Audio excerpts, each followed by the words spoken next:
Welcome to my brothers, sisters, and friend Yogeshwar Kanha channel. Your favorite channel. Welcome to you. Om Paramatmane Namaha. My dear friends and my dear sisters, brothers, मेरे सभी प्यारे भाइयों एवं बहनों एवं दोस्तों, आप सबों को योगेश्वर कन्हा चैनल पर हार्दिक अभिनंदन है। भाइयों, आज के समय में मानव जीवन के लिए सबसे उत्कृष्ट और सबसे आनंदमय जीवन पाने के लिए हमारे वैदिक ग्रंथों में श्रीमद् भगवत गीता अपना सबसे सर्वोच्च स्थान को प्राप्त किया है। भाइयों, मानव के जीवन में सुख दुख और बहुत सारे ऐसे परिस्थितियां आती रहती हैं जिनमें कि उन्हें कुछ एक ठोस निर्णय लेना पड़ता है। तो जहां दुविधा वाली बातें आ जाती है तो उस समय में हम क्या करते हैं कि अपने हितैषियों से पूछते हैं कि हम क्या करें और क्या न करें। और ऐसा होता है, हर व्यक्ति के जीवन में होता है, चाहे वो जिस क्षेत्र में हो, वो व्यापार में हो, राजनीति में हो, किसी क्षेत्र में हो या किसी क्षेत्र में भी हो, उन्हें तो काम करना ही पड़ता है और फिर उस कार्य के बाद होने वाले, प्राप्त होने वाले फल के लिए स्वाभाविक रूप से सोचना ही पड़ता है। तो ऐसी परिस्थितियों में जब आपको कोई परामर्शदाता, सच्चा परामर्शदाता न मिले तो आप इस ग्रंथ से आप दिशा निर्देशन और सुझाव प्राप्त कर सकते हैं। अब देखिए, उदाहरण मैं दे रहा हूं। यह एक उदाहरण है कि आप जानते हैं हर घर में जो संपत्ति माता पिता की दी हुई होती है, उसमें जितने भी उनके संतान होते हैं उन्हें आपस में बांट लेते हैं। ऐसा संविधान में भी है और समाज में भी है। लेकिन जो कुछ बलवान होते हैं वो निर्बल व्यक्ति को उनका हक देना नहीं चाहते। यही बात आज जो हो रही है, ये बातें आज से बहुत पहले 5000 वर्ष पूर्व की बात है। कौरव और पांडव, इन दोनों के बीच यही बातें हुई थी। कौरव में उनके भाई दुर्योधन के 100 भाई थे और इधर जो पांडु थे उनके पुत्र 5 ही थे, तो ये पांडव कहलाए। तो उनका कहना था कि तुम 5 भाई हो और मैं बलवान हूं, तुम लोग जाओ बाहर, ये राज्य जो है, ये भूमि जो है वो मेरा है। भगवान बहुत समझाने भी गए, कृष्ण जी गए समझाने के लिए कि ये देखो ऐसा करो तुम 5 गांव ही इनको दे दो। तो उन्होंने कहा कि हे केशव, बिना युद्ध किए हुए मैं एक सुई भी के बराबर जमीन नहीं उन्हें दूंगा। हो गया। शांति प्रस्ताव जो लेकर के भगवान गए तो वापस आए और कहे अर्जुन अब तो कोई चारा नहीं है। युधिष्ठिर को कहे कि देखिए अब आपको युद्ध करना ही पड़ेगा। हो गया। इनके पक्ष में बहुत राजा आ गए, उनके पक्ष में भी राजा आए, और जब युद्ध भूमि में पहुंचे तो कौरव के पक्ष में भी बहुत बहुत धुरंधर और बहुत बहुत बलवान व्यक्ति थे। भीष्म पितामह, द्रोणाचार्य ऐसे महारथी थे उनके पक्ष में। और इधर भगवान कहे कि मैं अर्जुन, मैं शस्त्र अस्त्र लेकर तुम्हारे पक्ष में नहीं रहूंगा, बस मैं रहूंगा तुम्हारा रथ जो है ना उसका ड्राइवर में रहूंगा, बस इससे ज्यादा मैं कुछ नहीं करूंगा। अर्जुन ने कहा कि अरे आप आ जाइए ना, ठीक है आप आ गए, मुझे तसल्ली मिल गई। तो ये बातें हैं। और जब युद्ध करने की बात हो रही थी तो वहां बीच में आकर के कहते हैं अर्जुन की अरे केशव, ये तो सभी हमारे गुरुदेव हैं, ये हमारे दादाजी हैं, ये भाई ही है, ये फूफा है, ये चचेरे फूफा है, सब तो हमारे, किनको हम मारे हैं? सबको मार करके हमको क्या, बहुत हमसे नहीं होगा युद्ध, इनके ऊपर हमारा बाण ही नहीं उठेगा। और रथ पर धनुष बाण को रख करके और केशव को ऐसे हाजिर कहते हैं कि हे केशव, मैं युद्ध नहीं करूंगा, छोड़ो सब, इनको दे दो, हम लोग जाएंगे अपना दूसरे राज्य में रह करके जैसे तैसे रहेंगे। भगवान मुस्कुराने लगे और उसके बाद उसे समझाने लगे, वही समझाए जो वही गीता शास्त्र है। ये अर्जुन, तुम्हारा जो ये निर्णय है वो सही नहीं है। और जितने प्रश्न अर्जुन ने भगवान से पूछा उसका पूरा ब्यौरा उन्होंने संक्षिप्त में बताया वही युद्ध भूमि में। और 18वें अध्याय के 59 श्लोक के बाद वहां उसमें कहते हैं कि हे अर्जुन, तुम्हारा जो यह निश्चय है कि मैं युद्ध नहीं करूंगा, वह जो है सो तुम्हारे धर्म के विरुद्ध है। यह निश्चय तुम्हारा जो है मिथ्या है। क्यों मिथ्या है? तुम भय से कह रहे हो कि युद्ध नहीं करूंगा, लेकिन तुम्हारे क्षत्रिय होने का कारण तुम्हारा स्वभाव है कि तुम फिर युद्ध में, तुम्हारा स्वभाव तुम्हें युद्ध में धकेल देगा हठात बिना इच्छा किए। जैसे कोई अगर 10 साल से सिगरेट पी रहा है और उसे कहे कि जो देखे डॉक्टर कहे कि जो सुनिए आप सिगरेट मत पीजिए, ये कार्सिनोजिक है, इससे कैंसर होने की संभावना रहती है, तो वो छोड़ तो देगा लेकिन वो फिर हठात फिर पिएगा क्योंकि उसको स्वभाव बन गया है। ऐसे ही ये बातें हैं कि जो स्वभाव हो जाता है उसके अनुरूप वह आदमी उसे हठात करता है। इच्छा न रहने के बावजूद उसके इच्छा से स्वभाव का बल प्रभावशाली अधिक होता है, इसीलिए लोग गलत काम करते हैं जबकि वो जानते हैं कि यह काम गलत है।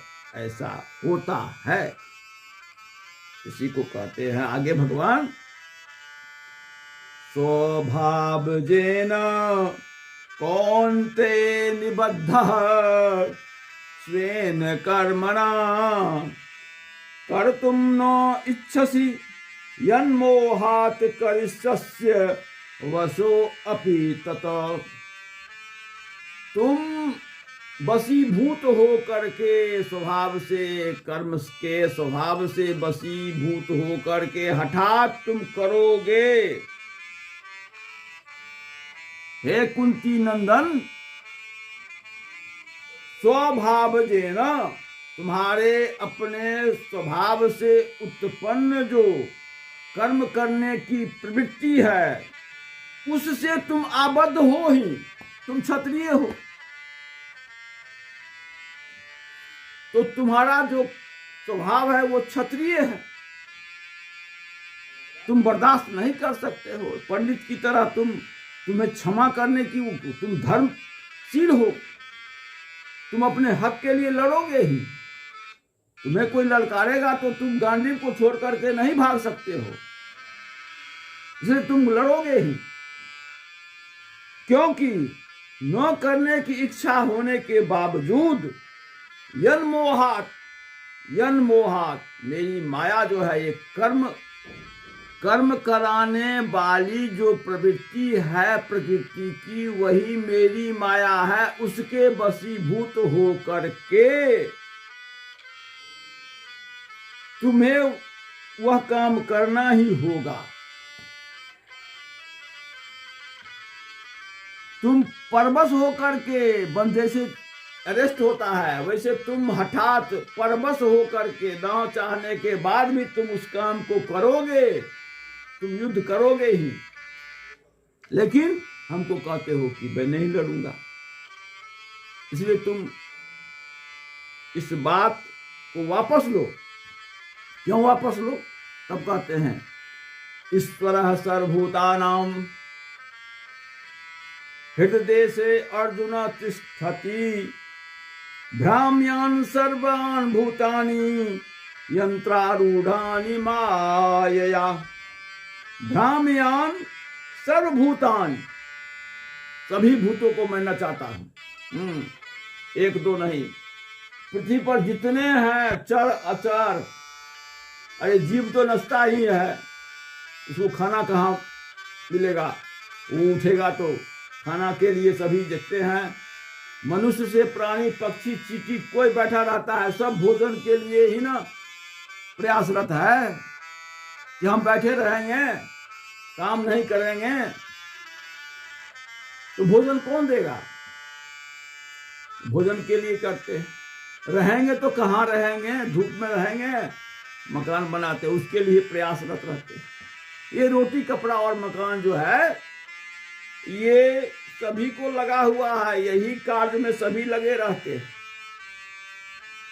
जी हाँ, तो वही कहते हैं कि सभी प्राणियों के हृदय में मैं रह करके मेरी माया से प्रेरित होकर के वो कर्म करते हैं। और मैं, जैसे कुम्हार क्या करता है, चाक पर कील पर देता है और उस पर लकड़ी से नचा देता है, उसका नाचने लगता है। और फिर वो जब नाचने लगता है तो वो अपने मनमाने ढंग का बर्तन तैयार करता है। ट्रैक्टर पर क्या करते हैं? बैठ जाते हैं, स्विच देते हैं, टैंक पर बैठता है, टैंक पर बैठा, उसमें गोलाबारी भरा हुआ चल रहा है। तो सभी यंत्र को चलाने वाला तो कोई व्यक्ति है। यही कहते हैं कि मैं कैसे चलाता हूं? सभी भूतों को हृदय में, सभी भूतों के हृदय में रह करके मैं माया के द्वारा उसे नचाता हूं। मैं नहीं, मैं स्वयं तो हूं, निर्विकार हूं, निरंजन हूं तो मैं निर्विकार निरंजन, माया रहित, सत्य चित्त आनंद स्वरूप हूं। मुझे क्या जरूरत है किसी को नचाने की या बैठाने की? मेरी कोई इच्छा नहीं है। लेकिन अर्जुन, मेरी माया जो है ना, वो इसके लिए प्रेरित तुम्हें करेगी। और वो माया जो है मेरी अध्यक्षता में है। जी हाँ, जैसे प्राइम मिनिस्टर रहते हैं, दिल्ली में बैठे रहते हैं, लेकिन पूरे देश की उनकी अध्यक्षता में सब काम होते हैं। बस उनका सिर्फ स्पीच दिया, काम हो गया। यही बात है। प्रभु की इच्छा सिर्फ हो गई कि संसार की रचना हो गई। उनकी इच्छा हो गई। तो उनकी इच्छा है कि जो मेरा पुत्र जीव है,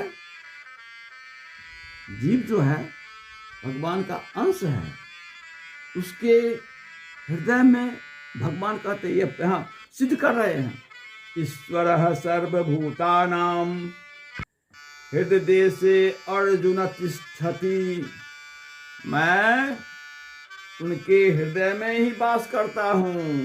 इसीलिए ये बात समझिए कि चेतन तत्व जो है वह चेतन के अंदर में जो चेतन शक्ति है, वह शक्ति जो अव्यक्त से व्यक्त हुई है। हम पहले अव्यक्त थे, आज हम व्यक्त हो रहे हैं, बोल रहे हैं, चल रहे हैं ये। लेकिन आज से 100 वर्ष पहले तो हम नहीं बोल रहे थे, हम थे ही नहीं। किस भाव में थे? अव्यक्त थे तो जरूर, अगर थे नहीं तो फिर आए कहां? कोई पौधा उगता है, इसका मतलब है उसका बीज था, वो रोपा गया तब ना, इसका बीज था, इसका मतलब कहीं पेड़ होगा, उसमें वह बीज था, फिर वो आया। तो मैं था तब यहां आया, कन्फर्म, मैं तो था ही, लेकिन अव्यक्त रूप में था। और प्रकृति के संयोग से यह शरीर हमको मिला है पूर्व कर्म में आसक्ति के कारण। इससे पहले शरीर में मेरे मन में जो आसक्ति थी, उस आसक्ति के वशीभूत हो करके ही मुझे यह शरीर को धारण करना पड़ा है। इसके लिए मैं पराधीन हूं। मैं कोई अपनी इच्छा से नहीं आया हूं, मैं अपने स्वभाव के अधीन हो करके अपने कर्म के फल को भोगने के लिए इस शरीर को धारण किया है। यही बात कह रहे हैं। ईश्वर सर्वभूतानां हृदय से अर्जुन तिष्ठति, ब्राह्म्यान् सर्वभूतानि यंत्रारूढ़ानि माया। मेरी माया के अधीन में तुम हो, इसीलिए तुम वही करो जो मेरे द्वारा बनाई हुई जो व्यवस्था है, जो नियम है, उसके अनुसार चलो। और उस नियम में तुम्हें अपने हक के लिए तुम्हें अपने प्राण को अगर देना पड़े तो दे दो, लेकिन तुम्हें युद्ध करना है, करना है, करना है। हार होगी या जीत, इसकी चिंता तुम छोड़ दो, इसकी चिंता मत करो, उसका जवाबदेही हम लेते हैं। उन्होंने दिखा दिया ना, जो सभी मरे हुए, सभी काल के बस में है। तुम तो एक बहाना है, तुम क्या लड़ोगे, तुम क्या मारोगे, सब मरे हुए पहले ही, तुम खाली तीर छोड़ो, मर जाएंगे। तो भगवान की ऐसी ही कृपा होती है। आपके जीवन में अगर ऐसा कोई